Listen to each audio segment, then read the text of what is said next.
Selain dari itu, Datuk Pengerusi, iaitu di Sarawak International Medical Center. Saya difahamkan ini adalah satu medical center kepunyaannya, pemilik ini adalah kerajaan negeri.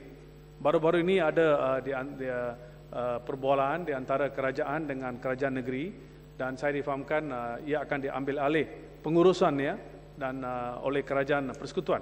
Dalam hal ini boleh saya dapat tahu apakah nilai berapakah yang akan dibayar untuk mengambil alih ini, dan adakah ini wajar memandangkan kita telah dikatakan telah membuat kesalahan di Kota Kinabalu baru-baru ini bila mengambil alih satu hospital swasta, di mana di sana pun ada dikatakan terlibat kroni-kroni, dan ini satu perkara yang patut dielak, walaupun akhir sekali pihak yang perlu mendapat keuntungan dalam semua ini adalah masyarakat Malaysia. Lagi satu perkara adalah mengenai jururawat, Datuk Pengerusi. Sebenarnya, Datuk Pengerusi, saya telah membangkitkan mengenai pengambilan jururawat dengan kementerian, di mana kalau ada 100 orang diambil, hanya 2 ke 3 sahaja orang India atau orang Cina. Dan ini menjadi kesusahan kepada masyarakat ini kerana ramai di antara yang masuk dalam hospital yang tidak fasih dalam bahasa Malaysia, yang fasih hanya dalam bahasa Tamil atau bahasa Cina, sangat susah untuk mendapat rawatan. Dan kerap kali bila perkara ini dibangkitkan, Datuk Pengerusi, kerajaan memberi alasan demi alasan.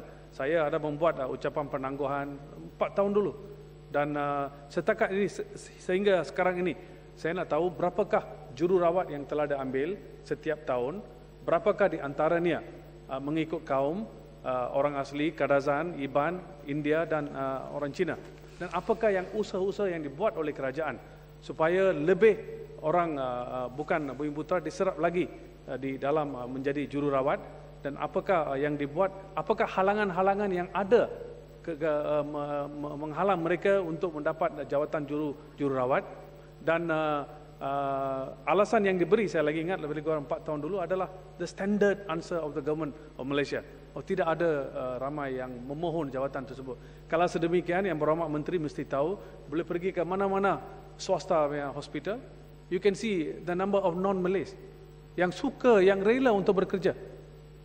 Dan mereka, ini adalah satu bidang di mana ada prospek yang bagus, di mana gaji yang lumayan dibayar. Saya ada kawan-kawan sendiri yang menjadi tutor, yang telah mendapat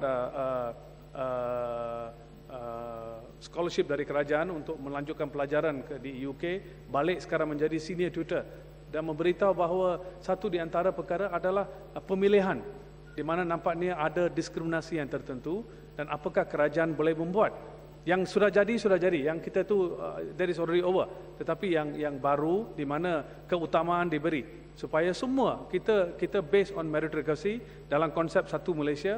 Adakah kerajaan berniat dan adakah apakah jangka masa dalam pendek, jangka masa panjang, supaya kita meningkatkan lebih penglibatan masyarakat bukan bumiputera dalam menjadi jururawat dalam negara ini. Akhir sekali, Datuk Pengerusi, ini lebih kurang beberapa tahun ini di mana doktor-doktor spesialis sebenarnya telah dibenarkan untuk bekerja dengan swasta, dan apakah kajian yang terkini yang telah dibuat, adakah konflik of interest, dan adakah mereka menjalankan tugas di hospital dan menggunakan jawatan tersebut untuk meningkatkan penglibatan mencari wang di swasta. Ini bukan satu halangan yang kita patut membuat, tetapi adakah ia akan menjadi satu institusi di mana bekerja sebagai spesialis di kerajaan adalah satu cara untuk mendapat pendapatan yang lebih, cara yang lain.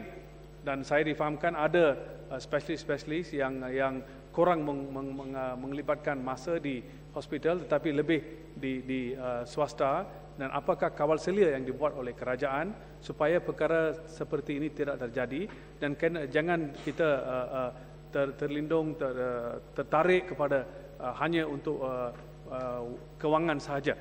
Dan dalam hal ini ramai di antara kekosongan spesialis, kekosongan doktor-doktor. Macam mana ia dapat to be filled up. Dan akhir sekali, Pertuan Pengerusi ialah pengiktirafan college-college dan universiti-universiti.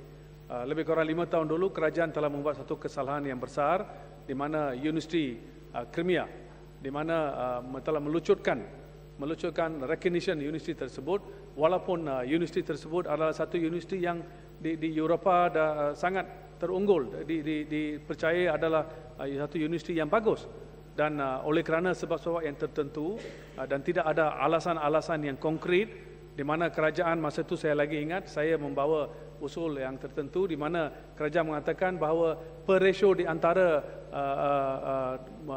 doktor dan murid pelajar adalah sangat besar berbanding dengan international standard, dan kita telah menunjukkan kepada kerajaan bahawa perkara itu tidak adalah luar biasa. Di Universiti Malaya itu lebih teruk, di mana satu doktor ke-14 pelajar, dan ini adalah alternate days, dan ini adalah perkara yang lebih teruk dari Universiti Crimea.